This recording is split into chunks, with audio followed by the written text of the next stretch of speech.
Hello Poonam केमिति अछ एते दिन परे जाई भाउज कथा मन पड़िला नहीं नहीं भाउज सेमिति किछि कथा नहीं।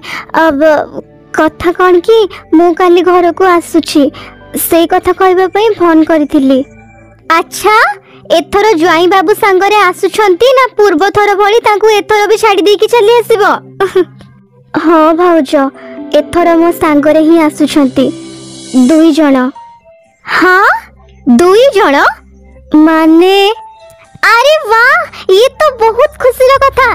ताहाले मिठा भी नहीं कि आसीबो पूनम गाँ सारा बांटी भी मु हौ चलो मु एबे फोन रखुची हैला। एई कथा कही पूनम रो भाउज रूबी फोन काटी देला आउ तापरे सांगे सांगे निज रूम को जाई ता स्वामी को कहिला हेइटी सुनुचो गोटे खुशी खबर आनीची किंतु ताकू सुनिबा पई तुमको सांगे सांगे 100 टंका नहीं नहीं 500 टंका तो देबाकू पड़िबो ना।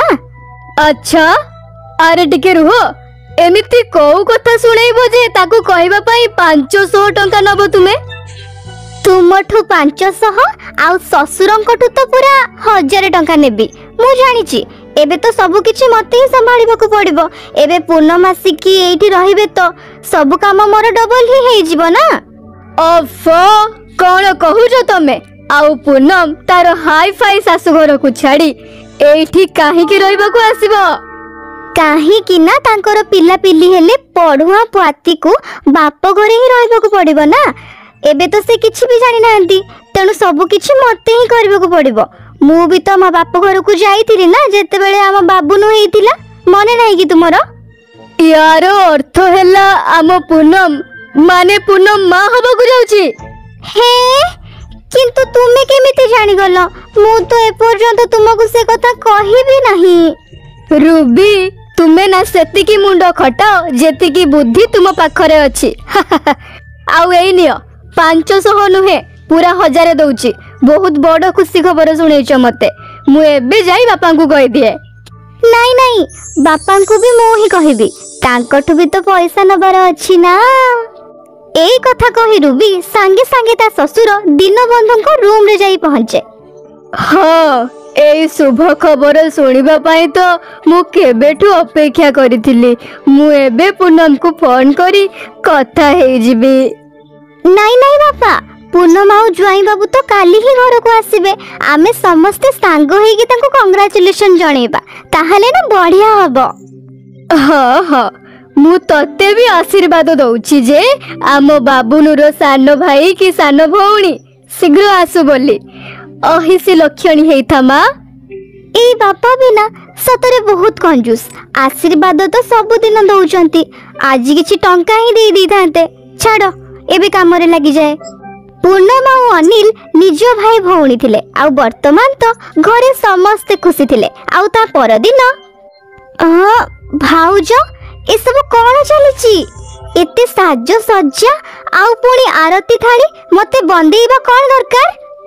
अरे झियो ए सब तोर आउ तोर हबाकू थिबा पिलार स्वागत पई। हबाकू थिबा पिला?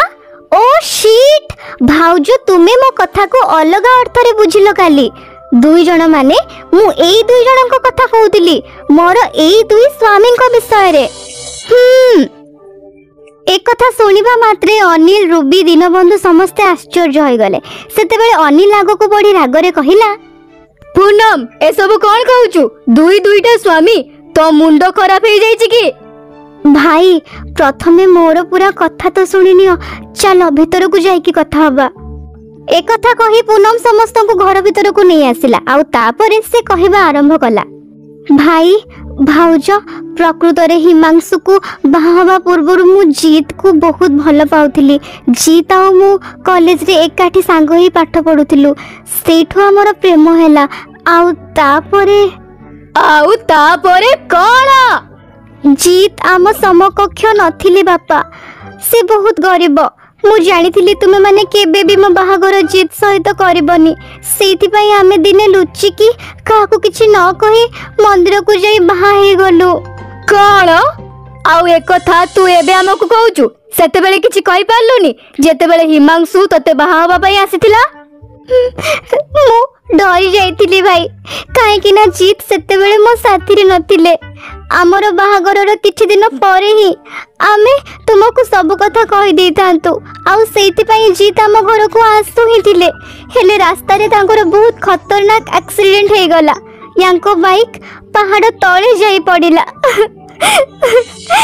ଆଉ ମତେ ଲାଗିଲା ଜିତ୍ ସବୁଦିନ ପାଇଁ ମରିଗଲେ ବୋଲି। କିନ୍ତୁ ତଥାପି ତୁମକୁ ଏସବୁ କଥା ଆମକୁ କହିବାର ଥିଲା ପୁନମ। ହଁ ଭାଉଜ, ମୁଁ ମୋ ଭୁଲ ମାନୁଛି, କିନ୍ତୁ ମୁଁ ବାହାଘର ପୂର୍ବରୁ ହିଁ ସବୁ କଥା ହିମାଂଶୁକୁ ଜଣେଇ ଦେଇଥିଲି। ସେ ଯୋଉଦିନ ମତେ ଦେଖିବାକୁ ଆସିଥିଲେ ସେଇଦିନ ହିଁ ମୁଁ ତାଙ୍କୁ ସବୁ କଥା କହିଦେଇଥିଲି। କଣ ବେଟା ହିମାଂଶୁ, ତୁମେ ସବୁ କିଛି ଜାଣିବି ପୂନମକୁ ବାହା ହେବାକୁ ରାଜି ହେଇଗଲ କଣ ପାଇଁ? କାହିଁକି ନା ମୁଁ ପୂନମକୁ ପସନ୍ଦ କରୁଥିଲି ବାପା, ଆଉ ମତେ ତ ଲାଗୁଥିଲା ପୂନମ ଜଣେ ବିଧବା ବୋଲି। କିନ୍ତୁ 2 ବର୍ଷ ପରେ ଯେତେବେଳେ ତାଙ୍କର ପୂର୍ବ ସ୍ୱାମୀ ଜିତ୍ ସମସ୍ତଙ୍କ ସାମ୍ନାରେ ଛିଡ଼ା ହେଇଛନ୍ତି, ସେତେବେଳେ ମତେ ଲାଗୁଛି ମୋର ଏଇଠି ଆଉ କିଛି ଆବଶ୍ୟକତା ହିଁ ନାହିଁ, ନା ଏଇ ଘରେ ନା ପୂନମଙ୍କ ଜୀବନରେ। ନାଇଁ ନାଇଁ, ସେମିତି କୁହନି। ମୁଁ ତୁମକୁ ଛାଡ଼ିକି ବଞ୍ଚି ପାରିବିନି ହିମାଂଶୁ, ମତେ ଛାଡ଼ିକି ଯାଅନି ନା। ତାହେଲେ ଆଉ କଣ ରାସ୍ତା ଅଛି ପୂନମ? 4 ଦିଗପାଳକୁ ଆଉ ଅଗ୍ନିକୁ ସାକ୍ଷୀ ରଖି ତୁମେ ଆମ 2 ଜଣଙ୍କର ହିଁ ସ୍ତ୍ରୀ। କିନ୍ତୁ ତୁମେ ବି ଏଇଟା ଜାଣିଛ ଯେ ଦୁଇଟା ସ୍ୱାମୀ ସହ ତୁମେ ରହି ବି ପାରିବନି। ତୁମକୁ କୋଉ ଜଣକୁ ତ ଛାଡ଼ିବାକୁ ହିଁ ପଡ଼ିବ ନା। ହଁ, କିନ୍ତୁ ତୁମେ ମତେ ଛାଡ଼ି ପାରିବନି ପୂନମ। ତୁମେ ମତେ ଭଲ ପାଅ, ମନେ ପକାଅ। ତୁମେ ଆମ ଭଲ ପାଇବା ପାଇଁ ନିଜ ପରିବାର ଆଉ ସମାଜ ବିରୋଧରେ ଯାଇ ମତେ ବାହା ହେଇଥିଲ। ମୁଁ ମାନୁଛି ଭାଗ୍ୟ ଆମକୁ କିଛି ଦିନ ପାଇଁ ଅଲଗା କରିଦେଇଥିଲା, କିନ୍ତୁ ସେ ଦୁର୍ଘଟଣାରୁ ମୁଁ ବଞ୍ଚିଗଲି ଆଉ ଆଜି ତୁମ ସାମ୍ନାରେ ଛିଡ଼ା ହେଇଛି। ୟାର ମାନେ ଏଇଟା ଯେ ଆମ 2 ଜଣଙ୍କର ଯୋଡ଼ି ଭଗବାନ ଲେଖିଛନ୍ତି। ଚୁପ୍ କର ତୁ ମୋ ଭଉଣୀକୁ ଭୁଲେଇ ସୁତରେଇ ତାକୁ ବାହା ହେଇଯାଇଛୁ, ଆଉ ଆମ ଦୃଷ୍ଟିରେ ସେ ବାହାଘର ଗ୍ରହଣୀୟ ନୁହେଁ, ବୁଝିଲୁ? ଆଉ ପୂନମ ହିମାଂଶୁର ବାହାଘର ପୁରା ସମାଜ ସାମ୍ନାରେ ନୀତି ନିୟମ ଅନୁଯାୟୀ ଧୁମଧାମରେ ହେଇଛି। ଆଉ ତୁ ବୋଧେ ଶୁଣି ପାରିଲୁନି, ପୂନମ ଏବେ କହିଲା ଯେ ହିମାଂଶୁକୁ ଛାଡ଼ି ସେ ବଞ୍ଚି ପାରିବନି। ଏବେ ତୁ ଚାଲିଯା ଏଠୁ।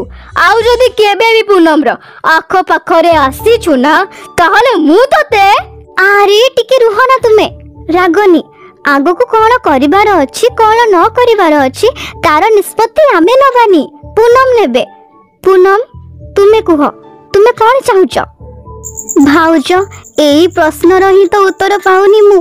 ତୁମେ ମାନେ ମତେ ପଛକେ ଭୁଲ ବୁଝ, କିନ୍ତୁ ସତ କଥା ଏଇଟା ଯେ ଏଇ 2 ଜଣଙ୍କ ଭିତରୁ ମୁଁ କାହାକୁ ବି ଛାଡ଼ି ପାରୁନି ଆଉ କାହାକୁ ବି ବାଛି ପାରୁନି। ଜଣେ ମୋର ପ୍ରଥମ ପ୍ରେମ ଆଉ ଜଣେ ମୋର ସ୍ୱାମୀ। ମୁଁ କଣ କରିବି କୁହ? ପ୍ରଥମେ ଆମକୁ ନ ଜଣେଇ ଏ ମୂର୍ଖକୁ ବାହା ହେଇଗଲୁ, ଆଉ ଏବେ ଏମିତି କଣ ହଉଛୁ? 2ଟା ସ୍ୱାମୀ ସହ ରହିବାର ଅର୍ଥ କଣ ଜାଣିଛୁ ତୁ? ସମାଜ ତୋ ଉପରକୁ ଛେପ ପକେଇବ, ଛେପ, ଆଉ ଆମେ ବି ଅପମାନିତ ହବୁ। ଶୁଣ ନା, ତୁମେ ରାଗନି। ତୁମେ ମୋ ସହିତ ଟିକେ ଭିତରକୁ ଆସ ପ୍ଲିଜ। ଅନିଲ ବହୁତ ରାଗରେ ଥିଲା, ଆଉ ଏଇ କଥା ବୁଝି ପାରି ରୁବି ସାଙ୍ଗେ ସାଙ୍ଗେ ତାକୁ ରୁମକୁ ନେଇଗଲା। ଆଉ ତାପରେ କିଛି ସମୟ ପରେ, ଆରେ ଆରେ ରହିଯାଅ, ତୁମେ ଇଏ କଣ କରିବାକୁ ଯାଉଛ? ସିଏ ତୁମ ଭଉଣୀ। ଭଉଣୀ ହେଇଗଲେ କଣ ହେଇଗଲା? ମୁଁ ନିଜ ପରିବାରକୁ କଳଙ୍କିତ ହବାକୁ ଦେବିନି। ଆଜି ତାକୁ ଜୀବନରୁ ମାରି ହିଁ ଦେବି, ମାରିଦେବି ତାକୁ ଆଜି ମୁଁ।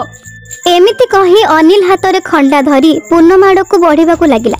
କିନ୍ତୁ ଏସବୁ ଦେଖି ହିମାଂଶୁ ସେଇଠୁ ଚୁପଚାପ ଚାଲିଯିବାକୁ ଲାଗିଲା। ସେତିକିବେଳେ ରୁବି ତାକୁ ଅଟକେଇକି କହିଲା, ଆରେ ଆରେ ତୁମେ କୁଆଡ଼େ ଯାଉଛ? ତୁମେ ପୂନମର ପରା ଅସଲ ସ୍ୱାମୀ, ତାକୁ ବଞ୍ଚେଇବନି? ତା ଭାଇ ତାକୁ ମାରିଦେବାକୁ ଯାଉଛନ୍ତି। ଆରେ ନିଜେ ବଞ୍ଚିଲେ ବାପର ନା, ତା ଭାଇ ତ ପାଗଳ, ତାକୁ ମାରିଦବ ଆଉ ମତେ ବି ମାରିଦବ। ମୁଁ ବି ଏ ବାହାଘରକୁ ମାନୁନି। ମୁଁ ତ ପ୍ରକୃତରେ ପୂନମର ସମ୍ପତ୍ତି ପାଇବା ପାଇଁ ତାକୁ ବାହା ହେଇଥିଲି। ହେଲେ ଯଦି ପୂନମ ହିଁ ମରିଯିବ ତାହେଲେ ମତେ କଣଟା ମିଳିବ? ଓଲଟା ମୋ ଜୀବନ ବି ଯିବ। ବାଏ, ଆମେ ଆଉ କେବେ ବି ଦେଖା ହବାନି। ଏଇ କଥା କହି ହିମାଂଶୁ ସେଠାରୁ ଦୌଡ଼ି ପଳାଇଲା। ଆଉ ସେତେବେଳେ ଅନିଲ ପୁଣି ପୂନମକୁ ମାରିବାକୁ ବଢ଼ିଲା ତ ଜିତ୍ ତା ସାମ୍ନାକୁ ଆସି ଛିଡ଼ା ହୋଇଗଲା। ଭାଇ, ପୂନମ ପାଖକୁ ପହଞ୍ଚିବା ପୂର୍ବରୁ ଆପଣଙ୍କୁ ପ୍ରଥମେ ମତେ ମାରିବାକୁ ପଡ଼ିବ। ଜିତ୍ ଏମିତି କହିବା ମାତ୍ରେ ଅନିଲ ହାତରୁ ଖଣ୍ଡା ଖସି ପଡ଼ିଲା।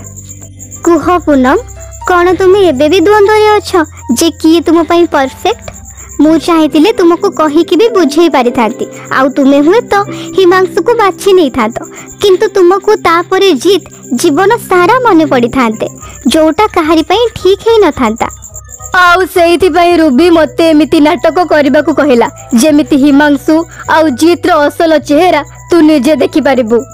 अनिल रो एक कथा सुनी पूनम ता भाउज को कळेई नेला आउ बहुत कांदिला किंतु एबे ता मन पूरा हल्का हो जाइतिला काहे कि ना एबे ता मनरे नाही संदेह थिला नाही चिंता।